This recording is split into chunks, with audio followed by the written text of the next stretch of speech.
Mauricio Umansky's health declined swiftly as doctors delivered the confirmed cancer diagnosis. Kyle Richards broke down weeping. They first registered the change like a misplaced note. Small, everyday things that gave them pause. Mauricio would forget a line, lose his keys twice in a morning, or trail off mid-sentence as if the string of a thought had broken. Initially, the family shrugged it off, a demanding schedule, the pressure of work, the way life accelerates and jumbles the maps in our pockets. But when Mauricio lost more than just time, when his appetite dwindled to a few bites and his evenings dissolved into long, heavy slumbers, the laughter faded and left the room filled with longer shadows.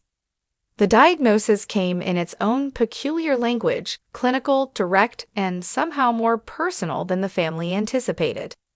Tests that had been arranged as a precaution uncovered a progression of disease none of them had foreseen. The word cancer hung in the air between Kyle and Mauricio like a searing plate, something that demanded caution, consideration, and a gentle tenderness to handle. This is a narrative about that week and the weeks that spread like shadows around it. The blur of hospital lights, the collapse on a rainy afternoon, the media that attempted to create a spectacle from sorrow, and the small, persistent rituals that prevented a family from fading into headlines. When Mauricio was first admitted to the hospital, the choice felt abrupt because fear doesn't follow a schedule. One day you were talking about scripts and the dog's reluctance to be house-trained. The next, the color of your walls feels wrong for the mood you are carrying. The oncologist called it aggressive and described how the cancer had advanced faster than they'd anticipated. There was no melodrama in the clinic, only the measured cadence of people who had rehearsed delivering bad news without letting it warp into false hope. Mauricio, for all his bravado and the practiced ease he projected on camera, was human in a way television had never asked him to be. He received the news with a kind of quiet composure that could either be denial or a rare form of strength.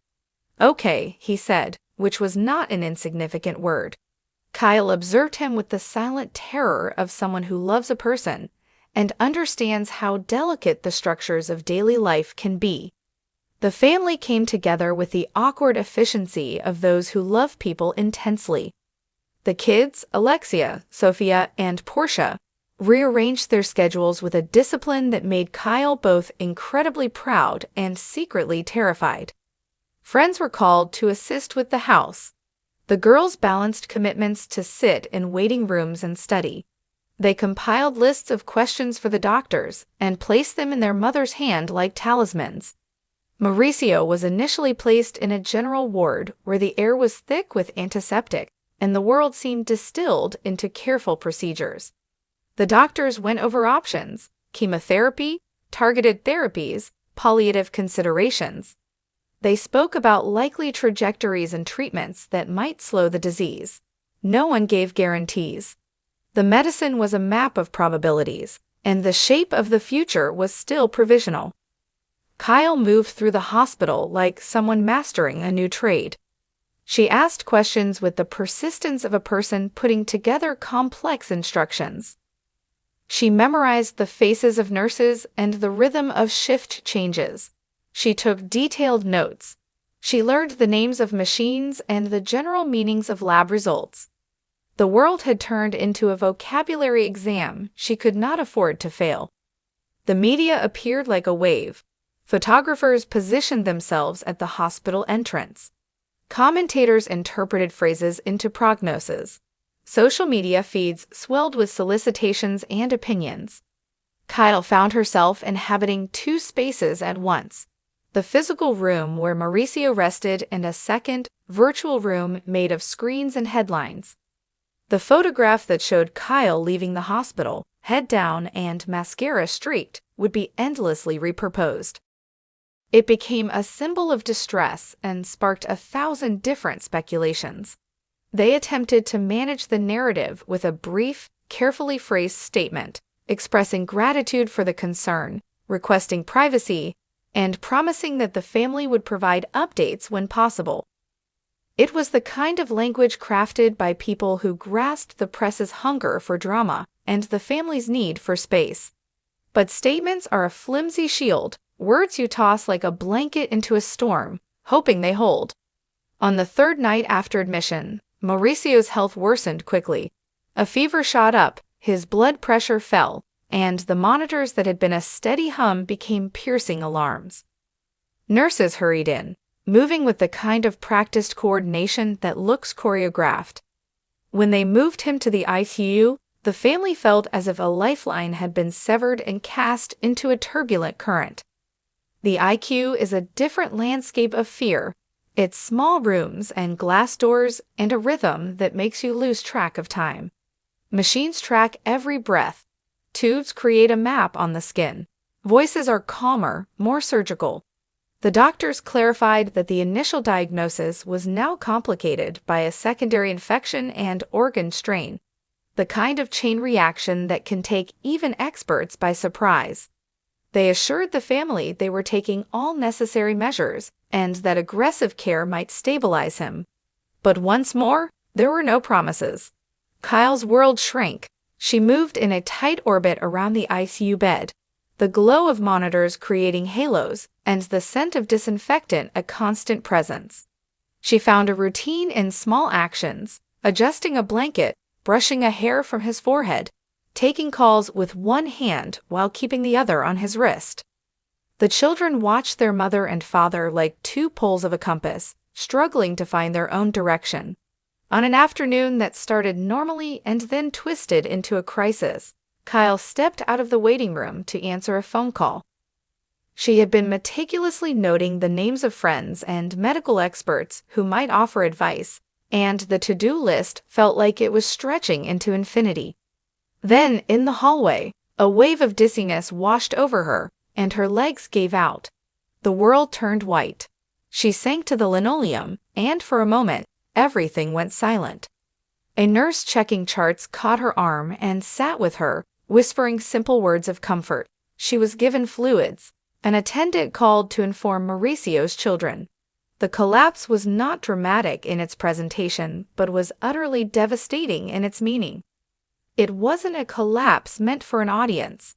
It was the result of a person pouring all their energy into keeping a family together and finally having nothing left to give. When a photo of Kyle being helped into an ambulance appeared on morning feeds the next day, reactions were varied. Some expressed empathy. Others questioned whether the family had been careless. A chorus of angry commentators demanded statements from the hospital, from publicists, from anyone who would talk. Social media does not allow for the quiet space for grief. It demands verdicts. In that moment, the family's private struggle became a public spectacle. The headline writers used phrases like Kyle Richards collapsed in tears and Mauricio Umansky's health declined swiftly. The language was precise only in its sensationalism. The nuance, the exhaustion, the overload, the cascade of institutional procedures, all of it was filtered through a lens that craved certainty. In the ICU, time was measured in increments. Blood draws, medication schedules, scans. Kyle tried to decipher the routines, to turn them into something she could act on. She learned to be the family's anchor and its public face simultaneously, a strange double life that felt like walking on a tightrope. In the quiet hours, she wrote letters and tucked them into Mauricio's clothes. Small, ordinary things that might feel like gifts later, recipes, funny stories, reminders to water the plants. The doctors operated with a blend of urgency and caution. They tried targeted therapies and broad-spectrum antibiotics for the infection. The team consulted specialists, reran scans, and discussed protocols in hushed conference rooms. Medicine is often a negotiation between technology and the human body. They found themselves on both sides of that negotiation. Friends came in steady streams. Old co-stars sat for hours, telling jokes and reading scripts aloud to fill the room with the normal cadence of life. Production teams arranged schedules so Kyle could stay off the air. Fans left notes by the hospital doors. Strangers sent food.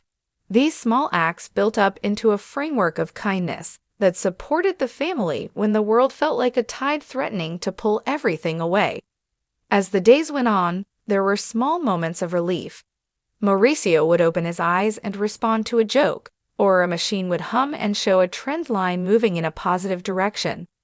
These tiny shifts were treated like minor miracles. The children marked them with secret handshakes in the waiting room and by ordering takeout that tasted like normalcy.